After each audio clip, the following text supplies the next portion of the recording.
Hi guys, welcome to episode 1 of Halted Production. This is Austin and Donnie, and today we're going to be talking about the Yugo. The Yugo. The Yugo. It's one of the best cars of all time. One of the best cars of all time? Right, it's one of the most important cars ever sold in America.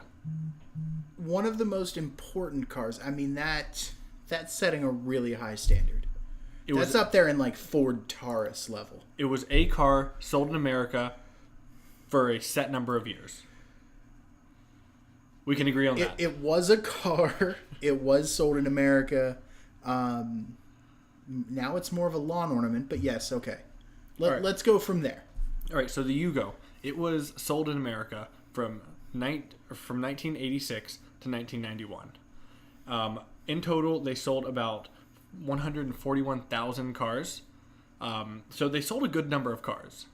They sold 141,000 of these things. I mean, it's at the time the MSRP was $3,990. That puts it well below any car of that era. So what was its nearest competitor? The Hyundai Excel. So the Hyundai Excel was the direct competitor to the Yugo. Yes, it was. The Yugo was imported to try to get the compact market away from the Japanese and Asian markets. You know, when your direct competitor is the shoddiest Korean car that we could get in America, that really says something about the low standards that you're setting yourself for. Not only was it its direct competitor, but we beat the price by over $1,000. Over $1,000. So the Yugo, the Excel was what, $5,200, $5,300? It was about $5,195. $5,195. Approximately. Okay. Now, $5,195 in 1986 is what, $9,000-$10,000 today? So I know this offhand, $3,990. So it's about $8,000 in today's money. I mean, that puts it. Imagine going to a new car lot, having a new car, MSRP, $8,000, and then on top of that, you have dealer incentives, you have your bargaining room, all the stuff you go in to a car dealership expecting. You have that on a $8,000 car. I mean, do you know what the cheapest new car is today on the market? Cheapest new car on the market, probably Mitsubishi Mirage. No, that's about $13,300. Actually, it's the Nissan Versa. It's right at like $12,200, I believe.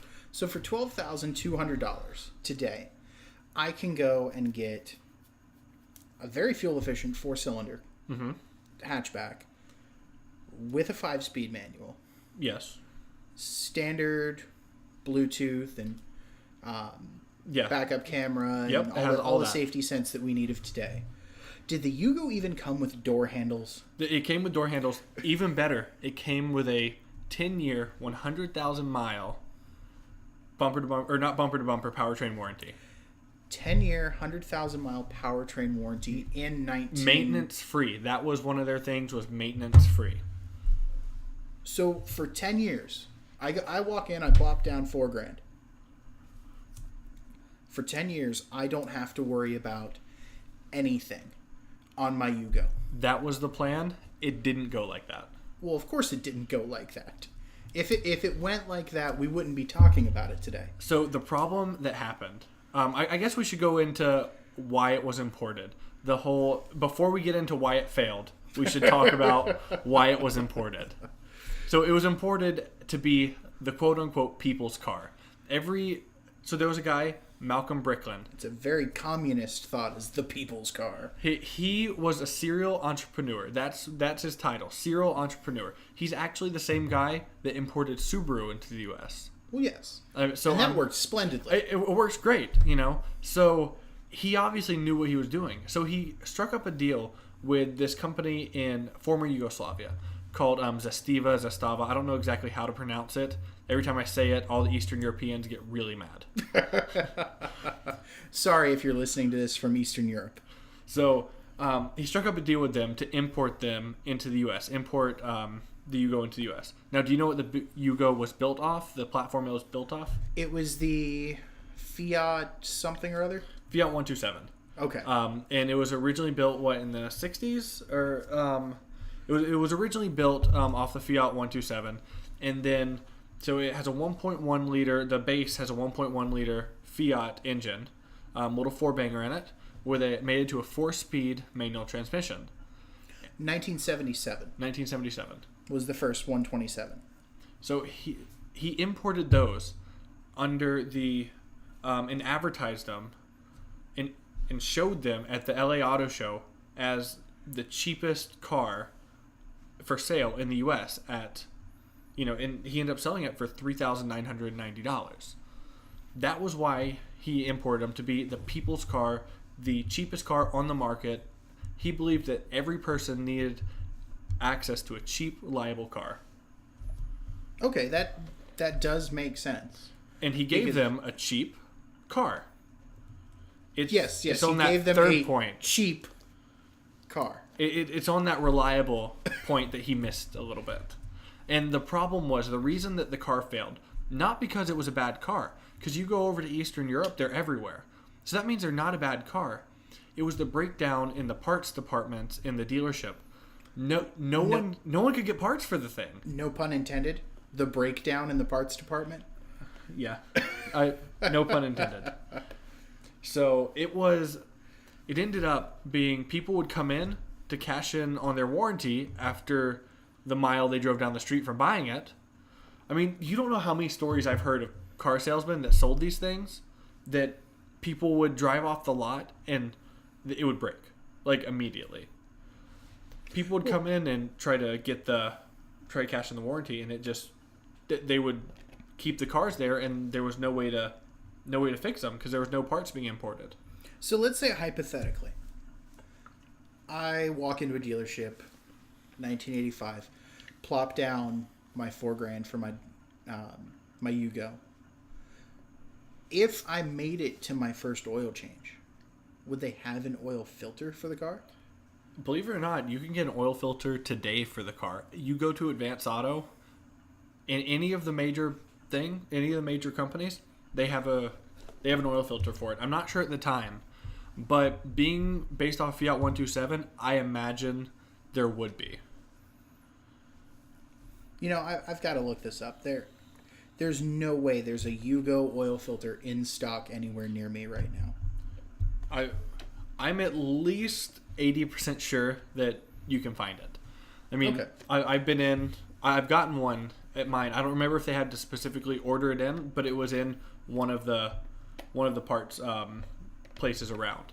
I mean, actually, I picked up a original in-box water pump for my Yugo from an import car parts manufacturer, not manufacturer, but sales place.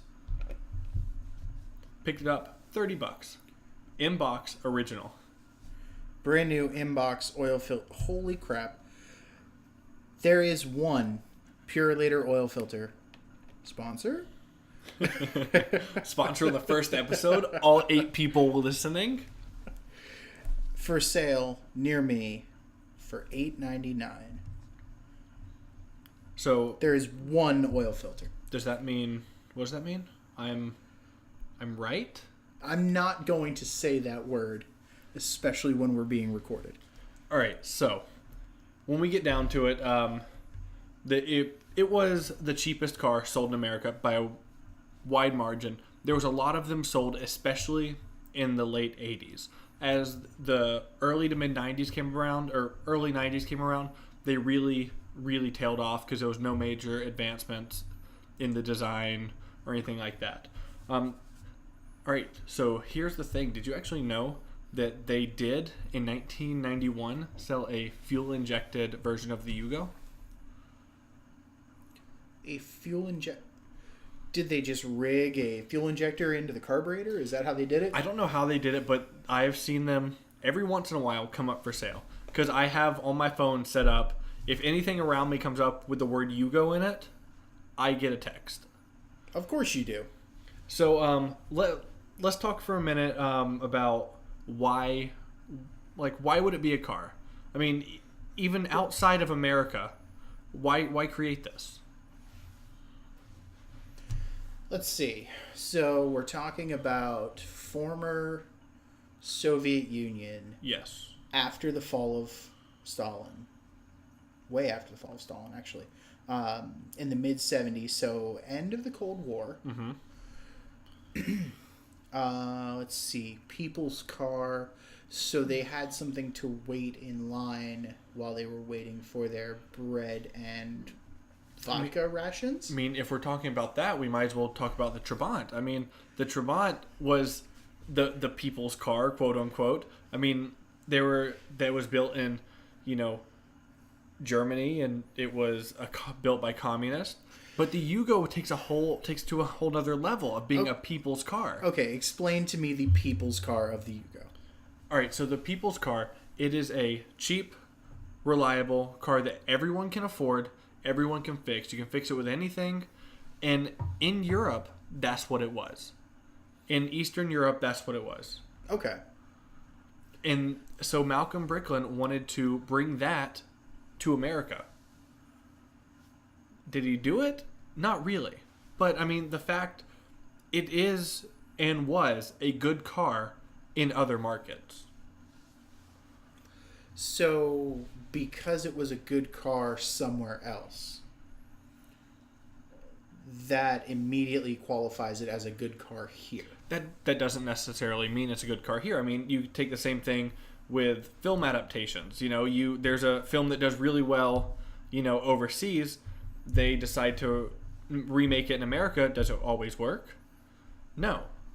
But the fact that he saw that cheap car and he was able to get the car manufactured, shipped to America, and sold for under $4,000 at the time is outrageous.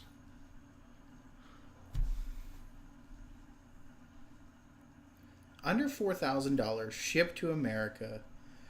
Was he bringing them over in like suitcases? Was this some sort of Johnny Cash one piece at a time to assemble every car? I mean, it was built, from what I understand, communist school children. Like, I mean, they had I've heard stories of schools taking children to the factory and actually assembling cars, and then those cars being let out the factory like that. I mean, you got to think the quality control probably wasn't the best in the mid-'80s former communist country of Yugoslavia. Oh, probably not. But, I mean, when I take my child and drop them off at daycare, Mondays finger painting, Tuesdays dinosaurs, Wednesdays shapes, I don't expect Thursday to be Yugo assembly line work. I mean, it's what it is. It's how they did it over there, and I mean, whatever they did, that's fine. But the fact being that it did pass U.S. laws to be able to be sold in America. I mean, and the U.S. has some of the hardest laws to be able to get sold, for cars to be able to get sold. Do you know Malcolm Bricklin actually had another deal? I think it was 2004 with Zestiva again to import the Yugo.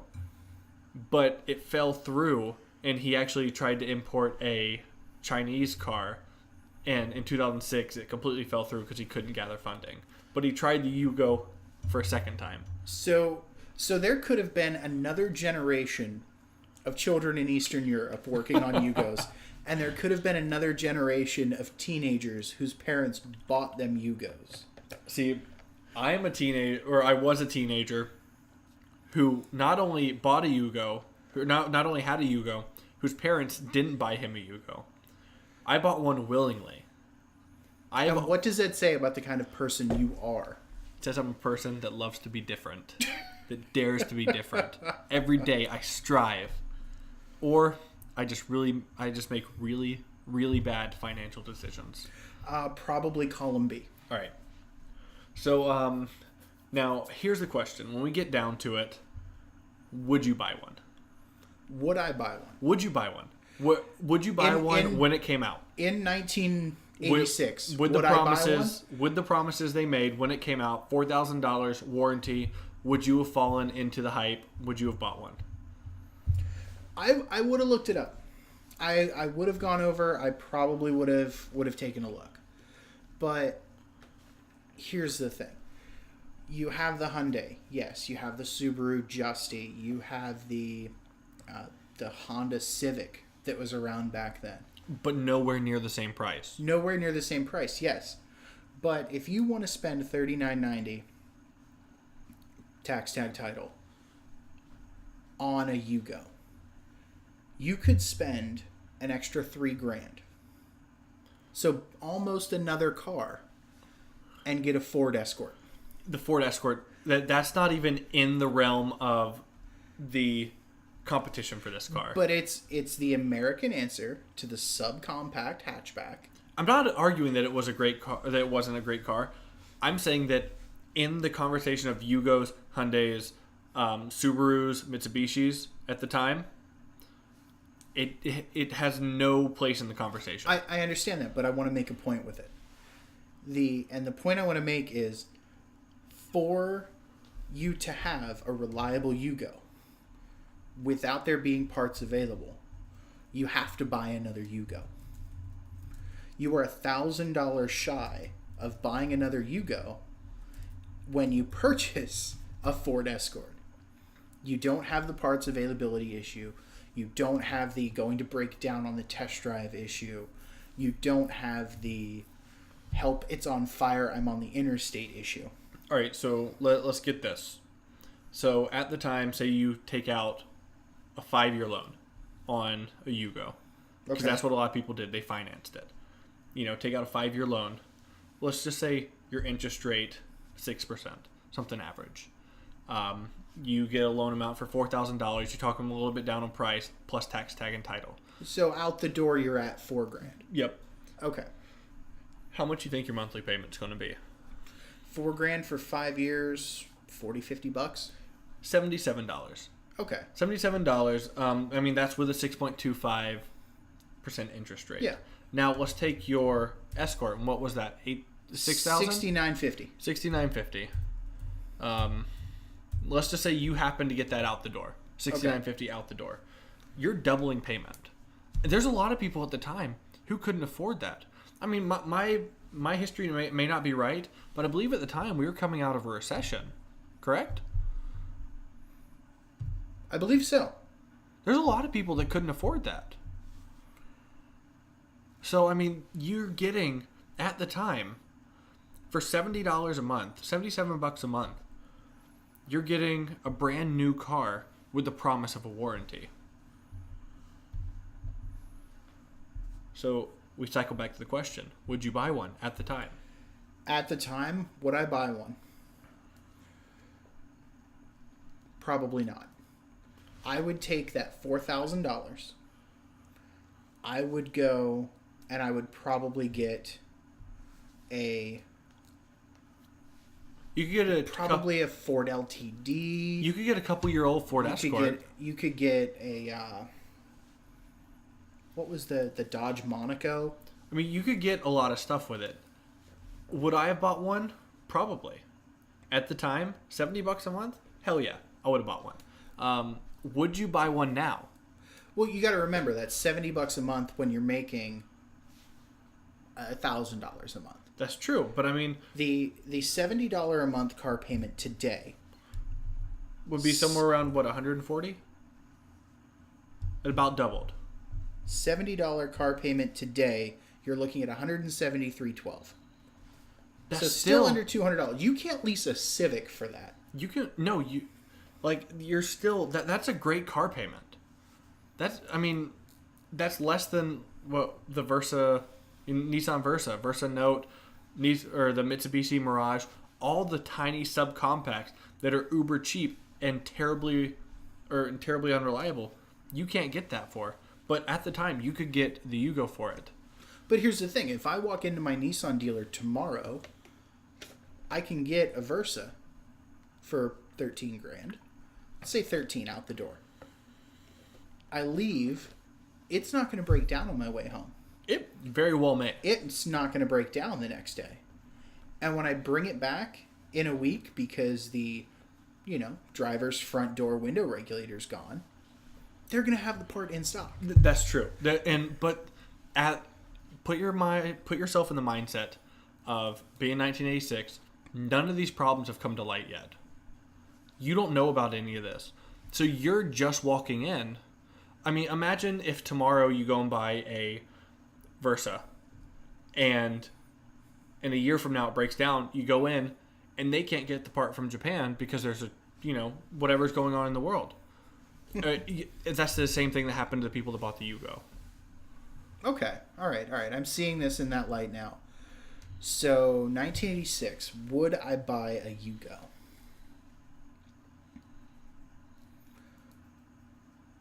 I'm still going to say probably not. I probably would. Now, would you buy one today if one came up for sale? Now, there's not many up for sale. Is the thing. There's 2 for sale right now. In the whole United States. In the United States, there are 2 for sale.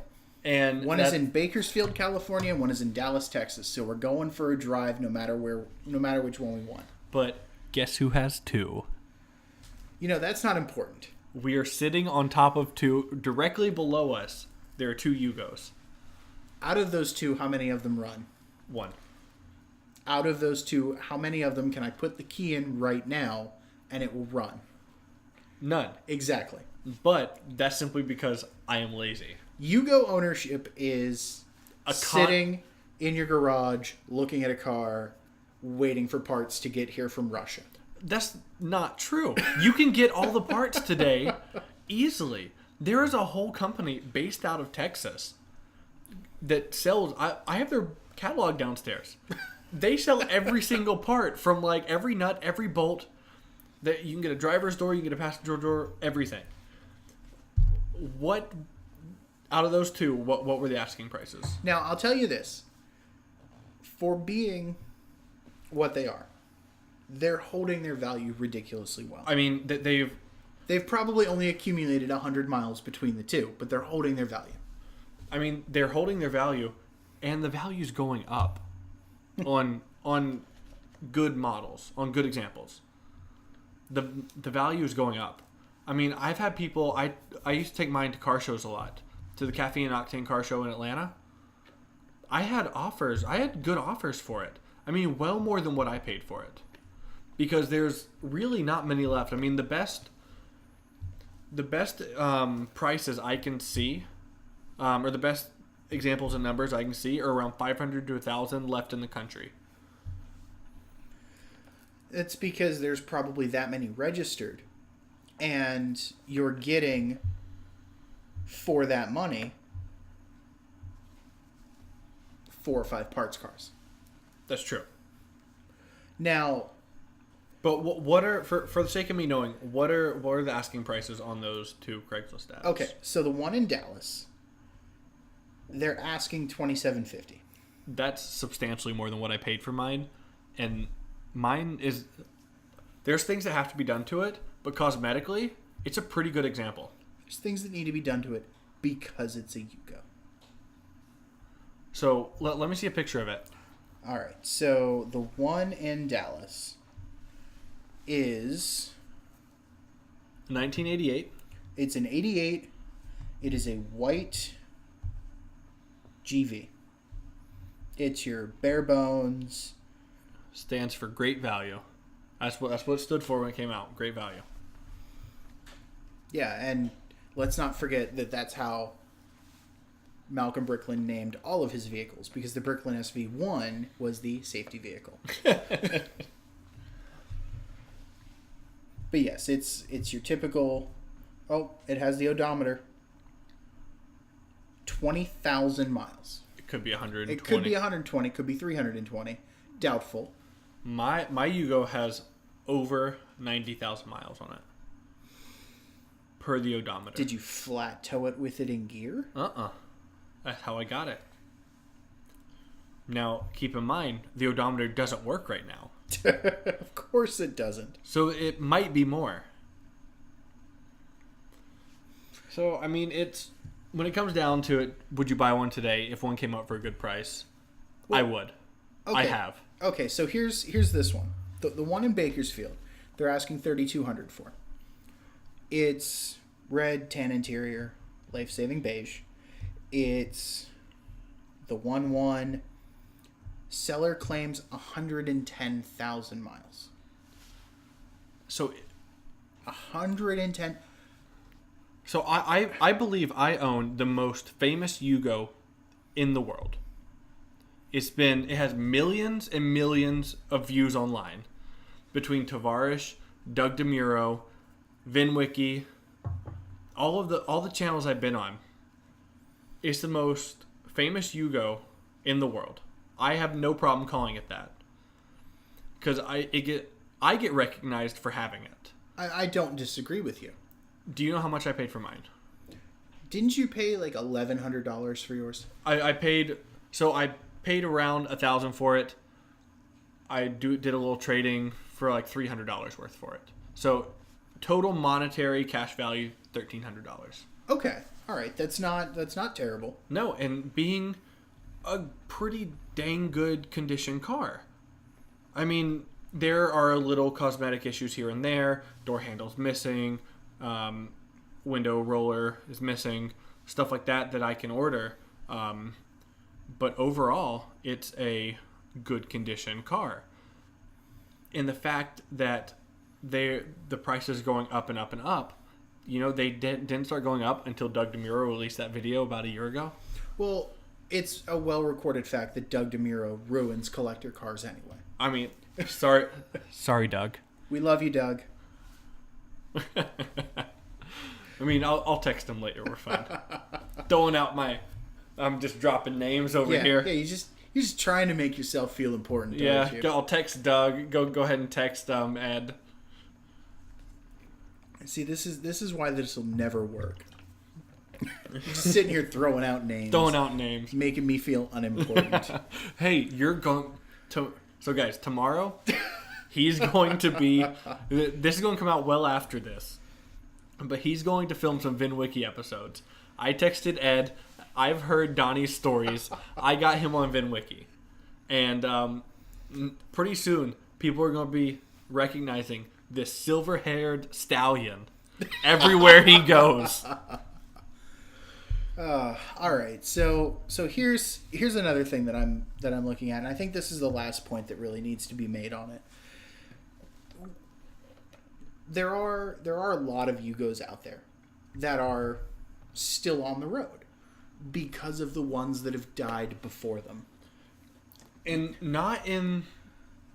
I mean, what's your definition of a lot? Well, are we talking about worldwide or just U.S.? Just U.S. We're just looking U.S. market. Now, I'm looking right here on Carpart. Mm-hmm. I can get 21 Yugo doors from a vicinity of 7 miles to 2,300 miles from my house. And the reason being is because they are in... I mean, I don't know if that website only does new parts or... It only does junkyards. So, I mean, that's the reason. But also... Look up an 88 Corolla, a 92 Corolla driver's side door. How many are going to be available in the same junkyards? Okay, all right. You want to play this game? We'll play this game. I mean, we will look up right now. I mean, and you go into Auto Tempest and look on Craigslist for the same 92 Corolla. There were 2 Yugos available. How many are available for 92 Corollas? Now, the Corolla only came in the one body style, though. So did... The Corolla only came... Well, no, excuse me, 2. The sedan and the hatchback. And if memory serves me correctly, they're the exact same doors.